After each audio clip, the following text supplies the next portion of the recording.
नमस्कार, आप देख रहे हैं कशिश न्यूज और आपके साथ मैं हूं दीपक शर्मा। गुरुजी मास्टर साहब हो गए और अब सर जी पढ़ाने से ज्यादा आंदोलन में उलझे रहने के लिए जाने जाते हैं। फिलहाल उलझे हैं सरकारी मुलाजिम बनने और विभागीय फरमानों की नाफरमानी को लेकर। लेकिन सर जी से भी ज्यादा सुर्खियों में है के पाठक। उनके फरमानों की लंबी फहरिस्त से क्या कम फसाद हो रहा था, जो उनके बोल भी अब बवाल की वजह बन गए हैं। बवाल तो सड़क से लेकर सदन तक खड़ा हो गया है। सरकार को सफाई देनी पड़ रही है, पर सवाल यह कि के पाठक मानते क्यों नहीं। सवाल तो पूछेंगे, पर पहले देखिए चल क्या रहा। स्कूल की टाइमिंग पर संग्राम जारी।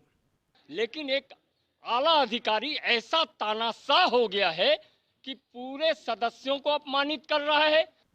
सीएम वाला फॉर्मूला अब तक लागू नहीं। मुख्यमंत्री की जो इस सदन में घोषणा है, सरकार उसका अनुपालन सुनिश्चित करे। अब विपक्ष के निशाने पर मुख्यमंत्री। माननीय मुख्यमंत्री ने सदन में कल घोषणा किया था, परसों भी घोषणा किया था, उसका इंप्लीमेंटेशन नहीं हो पाया है। क्यों नहीं मान रहे के पाठक? सवाल तो पूछेंगे। तो सवाल कई खड़े हो रहे हैं। पहले के पाठक के फरमानों पर सवाल खड़े हो रहे थे, आंदोलनों की नौबत आई और फिर अब स्थिति ऐसी बन गई है कि विपक्ष सदन में खड़ा होकर सरकार से के पाठक के मुद्दे पर सवाल कर रहा है। इस पर हम भी बातचीत करेंगे। हमारे साथ कुछ मेहमान मौजूद हैं, उनसे आपका परिचय करा दें। हमारे साथ शिक्षकों का पक्ष रखने के लिए बिहार शिक्षक एकता मंच के सदस्य अमित विक्रम जी हैं, आरजेडी की ओर से पक्ष रखने के लिए अरुण यादव जी हैं और बीजेपी की ओर से पक्ष रखने के लिए अरविंद कुमार जी हैं। आप तीनों का बहुत बहुत स्वागत है। सबसे पहले तो शिकायत सुन लेते हैं। अमित जी, शिकायत क्या है? कोई शिकायत नहीं है। बिहार के एकमात्र ईमानदार पदाधिकारी सर हमारे मुख्य सचिव के पाठक साहब हैं। अब वो ईमानदार हैं तो इस वजह से उन्हें अधिकार है कि वो हम शिक्षकों को गाली दे दें, बिहारियों को गाली दे दें, माननीय मंत्री की बात की अवहेलना कर दें, विधान पार्षदों का वेतन काट लें, पेंशन काट लें। चूंकि वो ईमानदार हैं तो वो मुख्यमंत्री की बात भी टाल सकते हैं। मुख्यमंत्री ने स्वयं उनको ईमानदारी का सर्टिफिकेट दे दिया है, तो फिर पूरे बिहार में अब किसको क्या दिक्कत होगी? किसी को कोई दिक्कत नहीं। जब वो ईमानदार हैं और ईमानदार होने के नाते उनको सब तरह की छूट है, फिर किसी को क्या दिक्कत है? सत्ता पक्ष के नेता, विपक्ष नेता सब बेकार सदन में चिल्ला रहे हैं। आप जो देखते हैं कि सदन में भाजपा के, राजद के, कांग्रेस, जदयू सबके एमएलसी महोदय एक साथ के पाठक जी का विरोध कर रहे हैं, वो सब गलत कर रहे हैं। मुख्यमंत्री जी ने जब कह दिया ईमानदार है, फिर किसी को क्या दिक्कत है भाई? और ईमानदारी अपनी जगह, कार्य प्रणाली से आपको शिकायत है। आप बड़े ही तंज भरे लहजे में अपनी बात रख रहे हैं। नहीं, देखिए, ईमानदार है तो उनको इसके बाद उनको हर तरह का लाइसेंस मिल गया और एकमात्र वही ना ईमानदार है। इससे पहले जितने एसीएस थे हमारे विभाग में, वो सब ईमानदार नहीं थे, क्योंकि वो शिक्षकों को गाली नहीं देते थे, वो मंत्री का अपमान नहीं करते थे, वो मुख्यमंत्री के आदेश की अवहेलना नहीं करते थे। तो यही एकमात्र ईमानदार पदाधिकारी हैं और ईमानदार होने के नाते इनको ये सब छूट मिली हुई है, तो हम लोगों को भी स्वीकार है। जब माननीय विधान पार्षदों का सम्मान नहीं हो रहा है, मुख्यमंत्री के बातों की अवहेलना हो रही है, माननीय मंत्री तत्कालीन भरे सदन में कह रहे कि उनकी बात को नहीं सुनते थे वो, तो जब सबका ही अपमान हो रहा है तो फिर शिक्षकों का अपमान हो रहा है तो कौन सी बड़ी बात है? और ये सब करने का लाइसेंस तो स्वयं मुख्यमंत्री जी ने कल सदन में दे दिया कि बड़े ईमानदार पदाधिकारी हैं तो ईमानदार हैं तो ये सब कर सकते हैं। चलिए, सत्ता पक्ष की प्रतिक्रिया ले लेते हैं। अरविंद जी, जदयू के एमएलसी हो, भाजपा के एमएलसी हो, राजद के, कांग्रेस, किसी के भी एमएलसी एमएलए है, वो सब इधर उधर करना चाहते हैं, गलत करना चाहते हैं। एकमात्र पूरे बिहार में ईमानदार माननीय के पाठक है, बाकी सब भ्रष्ट, बेईमान, कामचोर हैं।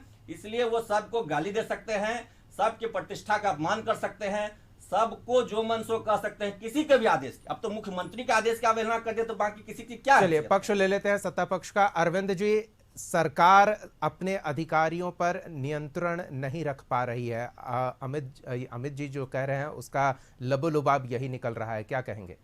दीपक जी, इसको समझने की जरूरत है। शिक्षक का काम है शिक्षण कार्य करना, कैसे बच्चों की पढ़ाई हो, सुचारू रूप से चले, ये उनका मुख्य कार्य है। प्रशासनिक अधिकारी हैं, जो भी विभाग के आला अधिकारी हैं, उनका देखना काम है कि विभाग में जो त्रुटियां हो वो कैसे दूर हो, जो कमियां हैं उसको कैसे दूर किया जा सके, और जो शिक्षकों की समस्या है, छात्रों की समस्या है, उसे सुनकर उसका हल करे। सदन का काम है नियमन पारित करना, सदन का काम है उन विषयों पर चर्चा करना जो राज्य से जुड़े हुए हैं। तो के पाठक सर्टिफिकेट देने की ज़रूरत नहीं है। एक पब्लिक परसेप्शन में तो ये बात ज़रूर है कि के पाठक ईमानदार हैं, काम कर रहे हैं। मुख्यमंत्री ने भी सदन में इसकी घोषणा की और मुख्यमंत्री जब सदन का नेता है तो उनकी बात को सुनना चाहिए। लेकिन ये आए दिनों आ रहा है कि के पाठक कुछ इस तरह के फरमान जारी करते हैं जो शिक्षकों के अमान्य है। तो देखिए, अभद्र भाषा का प्रयोग करना, इसे हम कहीं से जायज़ नहीं ठहराएंगे।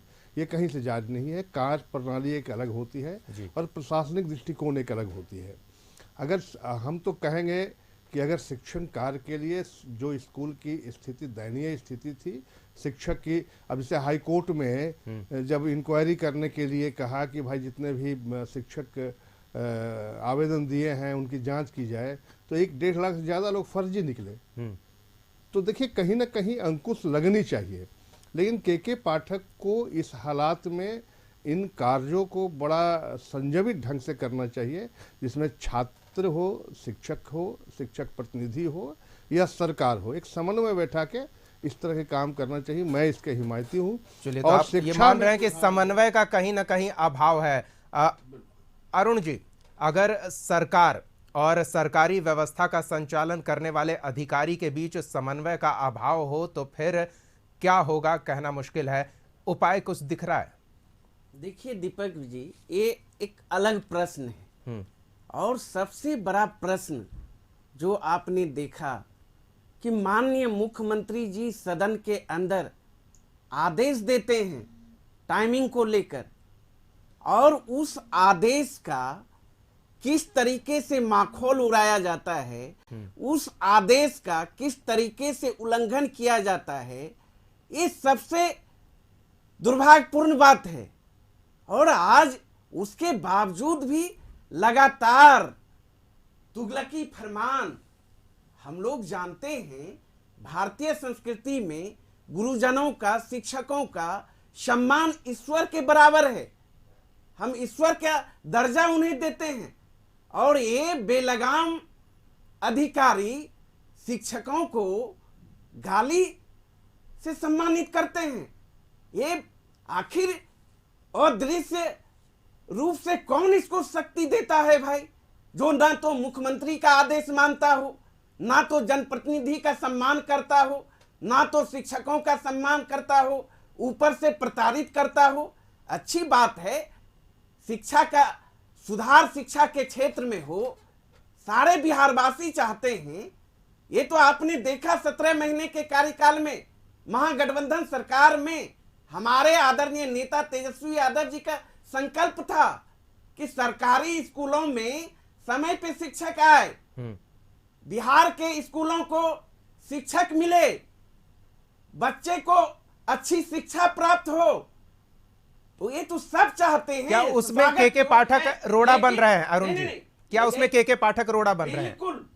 इसका मतलब यह नहीं है आप सुधार के नाम पर आप शिक्षकों को प्रताड़ित करिए, जनप्रतिनिधियों का अपमान करिए और सदन के अंदर माननीय मुख्यमंत्री के आदेशों का आप उल्लंघन करिए।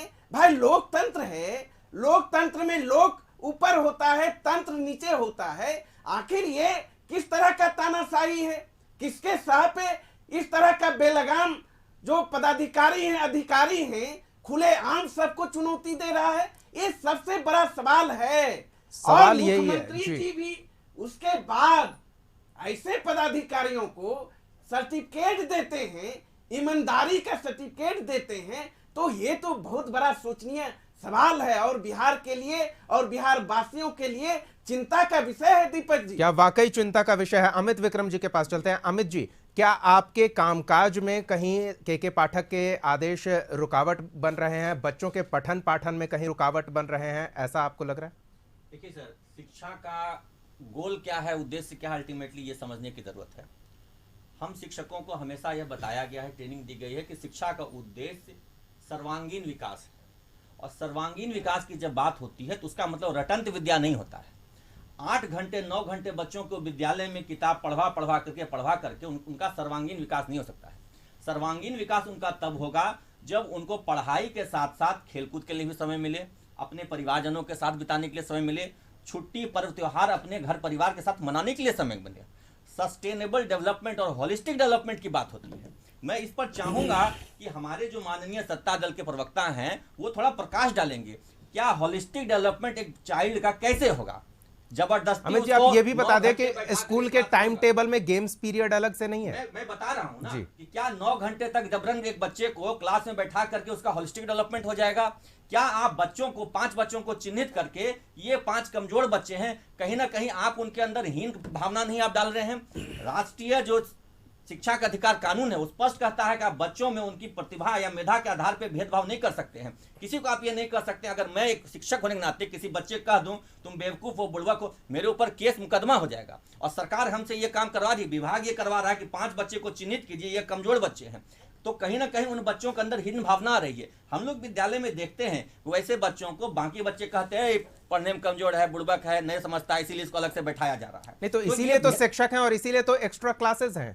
मैं वही कह रहा हूं कि एक्स्ट्रा क्लासेस की जरूरत नहीं है सर। जरूरत इस बात की है कि उसी क्लास में उन बच्चों पर एक्स्ट्रा केयर होना चाहिए, एक्स्ट्रा अटेंशन होना चाहिए, और वो हम करने में सक्षम हैं। तो उसमें के पाठक कहां बाधक बन रहे हैं? बाधक है ना सर। जब बच्चों को अलग बैठाया जाएगा, सेग्रीगेट किया जाएगा। आप चाइल्ड साइकोलॉजी पढ़िए, आप एक समूह 40 बच्चों के समूह से 5 बच्चों को सेग्रीगेट करें इस नाम पर कि वो कमजोर हैं, तो सेग्रीगेशन उनके अंदर कहीं ना कहीं इंफीरियरिटी कॉम्प्लेक्स डेवलप करेगा और आगे चल करके वो बच्चा इस इंफीरियरिटी कॉम्प्लेक्स कारण डिप्रेशन में जा सकता है। इस चाइल्ड साइकोलॉजी के तथ्य को जो मूलभूत सिद्धांत है उस पर कोई विमर्श नहीं हो रहा है। विमर्श अन्य चीजों पर हो रही है, राजनीतिक विषयों पर हो रहा है। अभी तो हम इस बात पर विमर्श कर रहे हैं कि अगर 10 बजे स्कूल खुलता है, 10 बजे से क्लास शुरू होता है, तो क्या यह संभव है कि 10 बजे क्लास शुरू होने का समय हो और 10 बजे ही शिक्षक पहुंचे? अटेंडेंस कब होगा, स्कूल का प्रेयर कब होगा और एक्स्ट्रा करिकुलर जो स्कूल के कार्य होते हैं वो कब होगा? सर हम तो कह रहे हैं कि पूर्व से जो व्यवस्था थी क्या उसमें यह सब नहीं होता था? क्या माननीय के पाठक साहब के आने के बाद ही पढ़ाई हो रही है बिहार के सरकारी विद्यालयों में? आप वो दौर याद कीजिए जिस समय विद्यालय में 3 लाख शिक्षकों की कमी थी। ये 6 महीने में ना बहालियां हुई हैं। उससे पहले तो इतने पद रिक्त थे।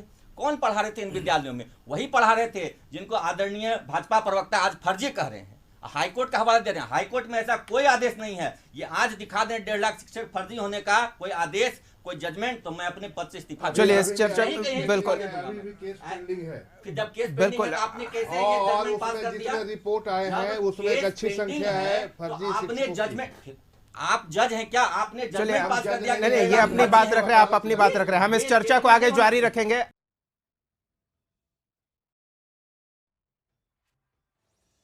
जिस तरह से तेजस्वी यादव ने आरोप लगाया और जो मेहमानों की बातचीत में निकलकर सामने आ रहा है कि बिहार संभल नहीं रहा है, ये गंभीर आरोप है और विपक्ष के पाठक को मुद्दा बनाकर सरकार पर हमलावर है। सीधे अपने मेहमानों के पास चलते हैं, सत्ता पक्ष का जवाब लेते हैं। अरविंद जी, आरोप ये खासतौर पर के पाठक और शिक्षकों के बीच का मुद्दा जो सरकार और विपक्ष के बीच का मुद्दा बनता जा रहा है, अगर ये मुद्दा यूं ही बरकरार रहा, ये विवाद यूं ही बरकरार रहा, तो विपक्ष का आरोप कि बिहार संभल नहीं रहा है, इसका कैसे काट तलाशा जाएगा? देखिए, विपक्ष को तो नेक कार्य में भी कहीं ना कहीं खोट दिखता है। मेरा कहना है कि अगर सदन में इस चीज़ की चर्चा हो रही है, और मैं विपक्ष को भी और शिक्षकों को भी कहना चाहता हूं कि शिक्षकों की लड़ाई भारतीय जनता पार्टी ने सड़क से लेकर सदन तक लड़ी है और आज भी हम लड़ रहे हैं। और आप देख रहे हो कि सदन में हमारे विधायक हो या विधान पार्षद इन सवालों को लेकर मुखर हैं। तो सदन में चर्चा होगी और इस तरह के किसी तरह का भी जो फरमान जारी हुए हैं जो अनुकूल नहीं है, जो शिक्षा के हित में नहीं है, तो ऐसा नहीं है कि के पाठक सर्वमान है, उन्हें बदला भी गया है, बदला भी जाएगा। आप निश्चिंत रहिए। और भारतीय जनता पार्टी इन चीज़ों को आगे आकर लाभ की लड़ाई लड़ेगी, लड़ी है, लड़ेगी और आगे भी लड़ेगी। लेकिन आप देख रहे हैं कि बिहार के जो शिक्षा व्यवस्था आज के पहले के क्या परसेप्शन लोगों में है। एक गार्जियन जो 2-2 पैसे जमा करता है, एक गरीब, वो चाहता है कि अपने बच्चे को हम शैक्षणिक कार्य करने के लिए स्कूलों में भेजें, और अगर वहाँ शैक्षणिक कार्य नहीं हो रहा था तो इसका चिंता किसे करना है? शिक्षक को करनी है, सरकार को करनी है। सरकार के सामने ये प्रश्न आए थे और लगातार ये प्रश्न आ रहे हैं, आखिर 70 सालों से आखिर इसकी स्थिति क्यों नहीं सुधरी थी। 2021-22 में हमने शिक्षक बहाली का निर्णय लिया, जिसमें भारतीय जनता पार्टी की सरकार थी, एनडीए की सरकार थी, वैकेंसी निकाली गई, उसके बाद लगातार वैकेंसी निकलती रही और क्रमबद्ध वो किसी की भी हो, लेकिन योजना हमारी भारतीय जनता पार्टी के साथ तैयार की गई थी और बहालियां होती गई। आज बहालियां हुई हैं और इतने सारे बहाली हुए हैं। अरविंद जी, तो सब हो रहा है, लेकिन विवाद भी तो उसी तरह से बरकरार है।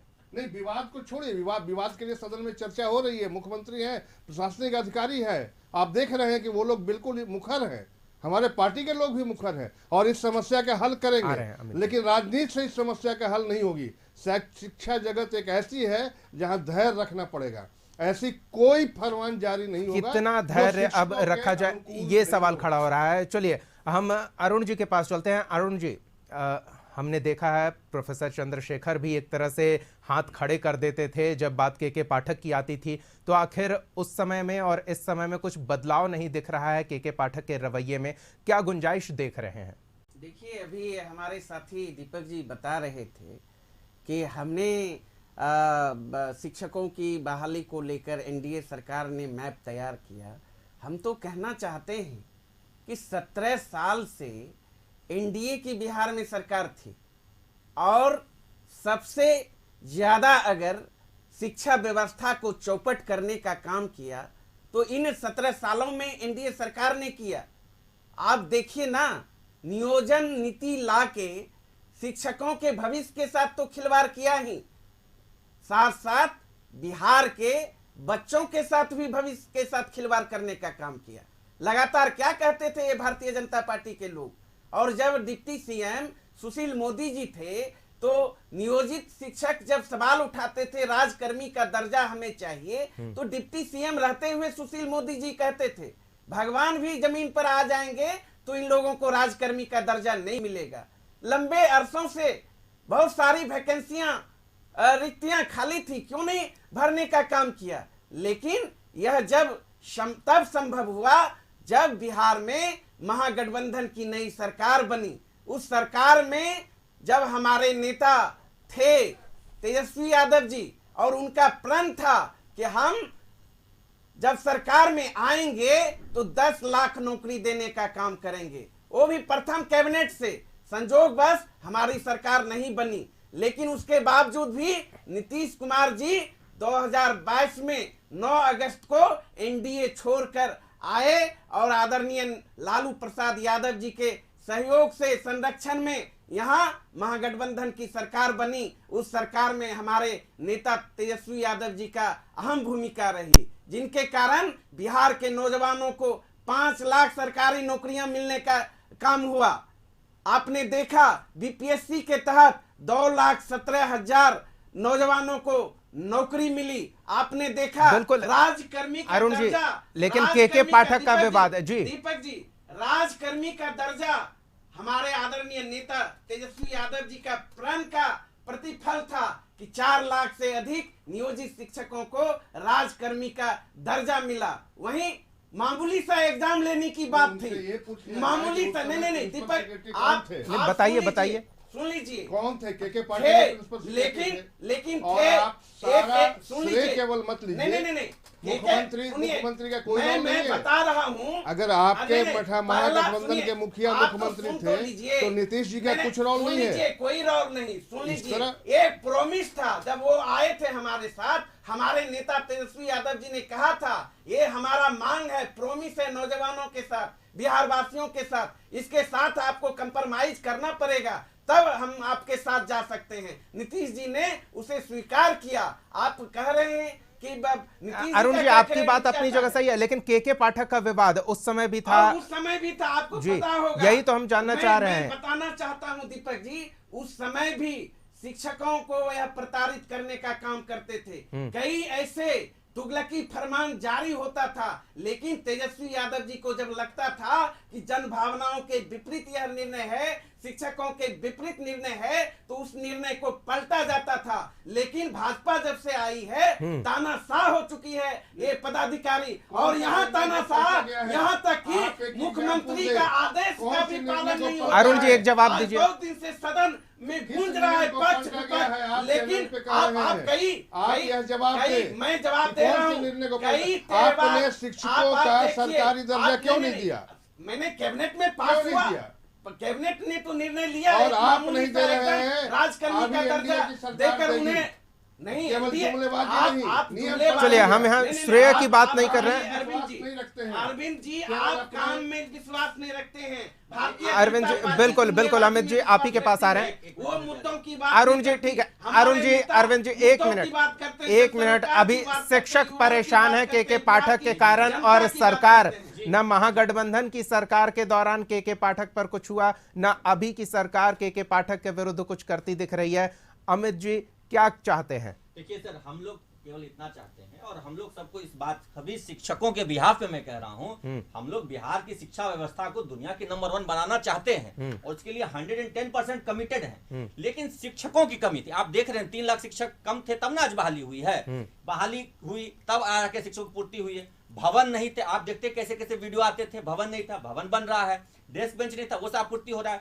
निश्चित यह है सब सुधार होगा। महागठबंधन निश्चित सरकार है की कि देन सुधार है। होगा, हमारे लेकिन- नेता तेजस्वी यादव जी ने लेकिन लकीर पहले खींचा, खुद शिक्षकों बता रहे हैं शिक्षक को नेता। सम्मान, अप्रोच क्या होना चाहिए? अप्रोच शिक्षकों के प्रति प्यूनिटिव नहीं, कोऑपरेटिव होना चाहिए। चलिए, तो दंडात्मक अप्रोच नहीं, सहयोग कोऑपरेटिव का होना चाहिए, अगर और cooperative वो नहीं होगा, कोऑपरेशन तो फिर ये कहीं ना संभव कहीं नहीं हो पाएगा। कम रहा है। खर्च कर लीजिए, ये किसी भी सत्ता तरह का पक्ष फल भी नहीं। मान रहे हैं, विपक्ष इस मुद्दे को लेकर हमलावर है, और शिक्षक के प्रतिनिधि जो हमारे साथ हैं वो भी ये चाह रहे हैं कि अप्रोच कोऑपरेटिव हो। बहुत बहुत धन्यवाद अरुण यादव जी, अमित विक्रम जी और अरविंद कुमार जी, इस चर्चा में शामिल होने के लिए, हमारे साथ जुड़ने के लिए। कोऑपरेटिव रवैये की मांग हो रही है कि सरकार के साथ भी उसी तरह का व्यवहार हो, शिक्षकों के साथ भी उसी तरह का व्यवहार हो, यानी कि मिलजुल कर कदम आगे बढ़ाएं तो बिहार की शिक्षा व्यवस्था तेज गति से आगे बढ़ेगी। लेकिन कोई एक कदम आगे बढ़ाए दाईं ओर तो दूसरा अगर बाईं ओर कदम बढ़ाता है तो ये तालमेल नहीं बन पाएगा, और ऐसे में नुकसान न शिक्षकों को होना है, न सरकार को होना है, नुकसान विद्यार्थियों को होगा जिनका भविष्य अधर में लटका हुआ है। अब कौन इसे बेहतर बनाने की दिशा में कदम उठाएगा, इस पर हमारी नजर बनी रहेगी। अगली बार एक और सवाल के साथ हम फिर लौटेंगे, तब तक के लिए देखते रहिए कशिश न्यूज।